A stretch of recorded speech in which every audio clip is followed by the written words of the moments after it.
Good afternoon.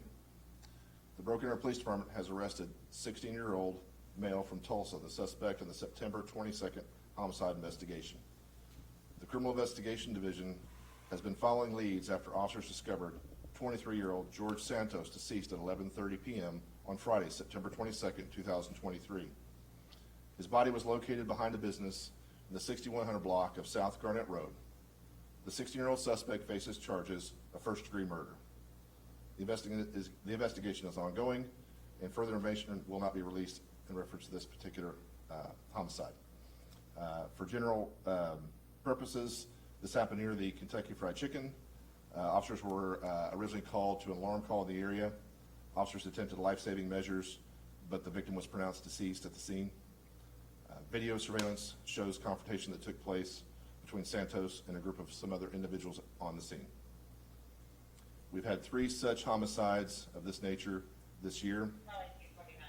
This further highlights our ongoing efforts to stem this. I want to make it very clear that the Broken Arrow Police Department will use every unit, every partnership with federal, state, tribal, and local agencies, every piece of technology we have at our disposal for those responsible for these types of crimes and bring them before the appropriate courts for adjudication. There is an ongoing spirit of cooperation between our citizens, our businesses, and the department to work together for a safer community. Special thanks to the Criminal Investigation Divisions and the Special Operations Team. These types of cases highlight the need to expand our license plate reader programs and to cooperate with neighboring agencies to share capabilities moving forward. In many cases, video surveillance from private businesses can make the difference in finding persons who have committed a serious crime. I'll take a few questions at this time. Did the team turn himself in? Yes. Was that him just walking out like 15, 20 minutes? Without an official booking photo, I can't confirm that. I'll show you the video I have afterwards just to double confirm. I'll let you talk with Mr. Hutchins afterwards. Okay. Any other questions? You mentioned tribal. Is there some tribal things going on with this one as well? No, but in this case, we did have some cooperation with the U.S. Marshals Task Force.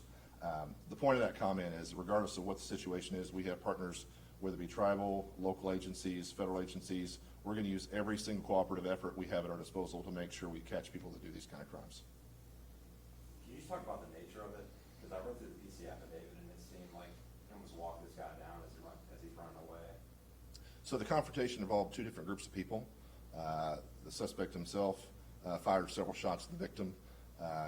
The investigation is still ongoing, and I don't think all the facts have completely come out yet, so I don't want to comment on that. Okay. For public cameras, is that something that's been in the works for license plate reading, or is that just recent events have proven how effective they are? So license plate readers have already been authorized and installed in the city of Broken Arrow. We're expanding that capability. In this particular instance, it was a private business that allowed us access to their video footage that helped us find the suspect of this particular homicide, and that's something we want to expand on in the future. Just talking about it being a teenager, how often are we seeing a teenager involved in a gruesome killing like this? So this is our 3rd such type of gun violent act that involves a young person. It's something that we see in the metro area that's kind of spilling over, and it's very unfortunate. What could be a cause of that? I mean, I know each one is individual themselves, but I've even been looking at Tulsa numbers and they're up for some violent crimes. I can't comment on what any individual thinks the moment they pull the trigger and take a life. What areas of deterrent are you guys working towards, especially with the schools and things like that? So for this particular thing, what we're looking at is expanding our capabilities. It's a one-off. We conduct an investigation. We ask for video footage, and there's a cooperative effort. We're looking to make sure that's coordinated in the future to where that sharing of information, video surveillance, is more coordinated. Also with Tulsa's Real-Time Crime Center, we're going to be standing up our own. We're going to make sure that we're coordinating and cooperative with everybody around us.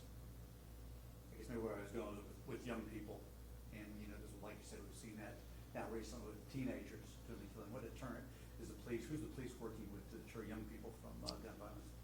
Well, gun violence can take on many forms as far as what the aspect is, as far as what promotes that, whether it's educational, socioeconomic, who the person's hanging around with. Again, I can't really comment specifically on what motivates each individual person in these types of instances. Yes, sir. Been on for a couple days, so was there a warrant out, and if so, was there an attempt to serve that warrant? Yes, there was a warrant issued, and our special operations team was attempting to serve that warrant this morning, and when the suspect turned himself in. Okay. But what can you tell parents just in general? I mean, I know anytime you're talking about young teenagers doing things like this. So for general purposes, you should know what your kids are doing. You should have access to their cell phones. They shouldn't have a passcode that you can't bypass. You should have access to their social media accounts. You know, juveniles have no expectation of privacy in the home. You have the right as a parent to go in there and see what's in their room. Last questions, guys? Any more questions? So you definitely don't want to comment yet on what the confrontation, what led to the confrontation? We have enough to have the warrant issued to make the arrest. The investigation is still ongoing, so I don't want to comment on that.